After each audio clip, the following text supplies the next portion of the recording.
کیا قرآن مجید نے 1400 سال پہلے آرٹیفیشل انٹیلیجنس جیسی جدید ٹیکنالوجی کی طرف اشارہ کیا تھا؟ آج کے دور میں اے آئی، روبوٹس اور نیورل نیٹ ورکس نے دنیا کو حیران کر دیا ہے، جبکہ قرآن ایک ایسی کتاب ہے جو ایسے دور میں نازل ہوئی ہے جب لوگ اونٹوں پر سفر کرتے تھے۔ آرٹیفیشل انٹیلیجنس ایسی مشین انٹیلیجنس ہے جو انسانوں کی طرح سیکھتی ہے، فیصلے کرتی ہے اور مسائل حل کرتی ہے۔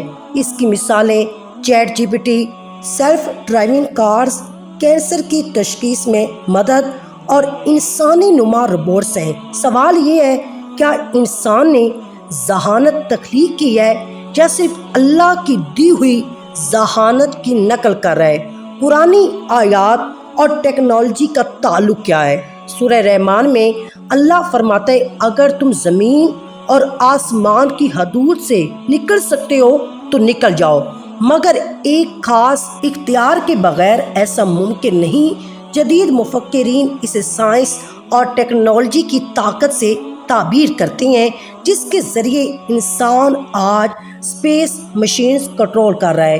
علم کی فراہمی سورہ بقرہ، اللہ نے حضرت آدم علیہ السلام کو تمام چیزوں کے نام سکھائے، علم دیا۔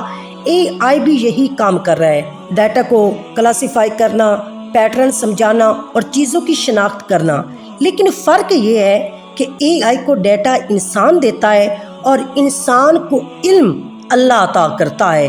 آج کا سب سے بڑا سوال یہ ہے، کیا اے آئی واقعی ذہین ہے؟ سورہ ملک، اللہ نے ہمیں کان، آنکھیں اور دل دیے۔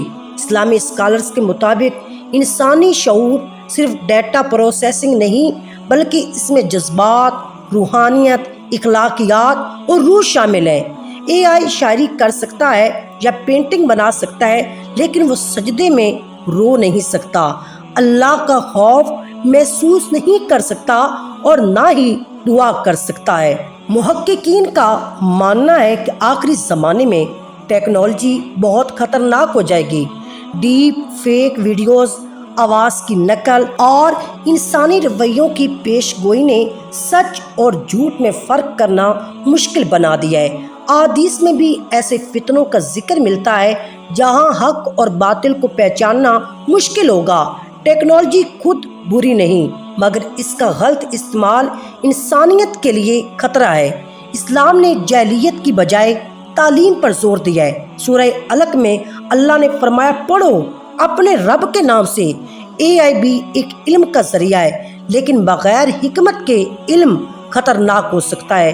یہ ٹیکنالوجی ایک ٹول ہے، اسے نیکی کے لیے بھی استعمال کیا جا سکتا ہے اور گناہ کے لیے بھی۔ آج ٹیکنالوجی یہ طے کر رہی ہے ہم کیا دیکھیں، کیا خریدیں، یعنی مشین ہم سے زیادہ سمجھنے کی کوشش کر رہی ہے۔ لیکن قرآن میں اللہ فرماتا ہے کہ اللہ کسی قوم کی حالت نہیں بدلتا جب تک وہ خود اپنی حالت نہ بدلے۔ اسلام انسان کو ذاتی ذمہ داری دیتا ہے، اے آئی صرف مشورہ دے سکتا ہے، حتمی فیصلہ انسان کا اپنا ہوتا ہے۔ ایلون مسک جیسے بڑے سائنسدان بھی اے آئی کے خطرات پر بات کر رہے ہیں۔ اسلام ہمیں توازن سکھاتا ہے، نہ ٹیکنالوجی سے اندھا خوف اور نہ ہی اس کی پوجا۔ قرآن کوئی کمپیوٹر سائنس کی کتاب نہیں، لیکن یہ انسانیت کے لیے آفاقی اصول دیتا ہے۔ انسان مشینیں تو سمارٹ بنا رہا ہے، لیکن خود اپنے مقصد حیات کو بھولتا جا رہا ہے۔ یاد رکھیں، اے آئی جواب تو دے سکتا ہے، مگر سکون نہیں دے سکتا اور وہ تقدیر بھی نہیں لکھ سکتا۔ یہ انسان کے اپنے اختیار میں ہے کہ اب وہ گناہ پہ چلے یا نیکی کے رستے پر چلے، اب وہ اے آئی اس ٹیکنالوجی کو گناہ کے لیے استعمال کرے یا نیکی کے لیے استعمال کرے۔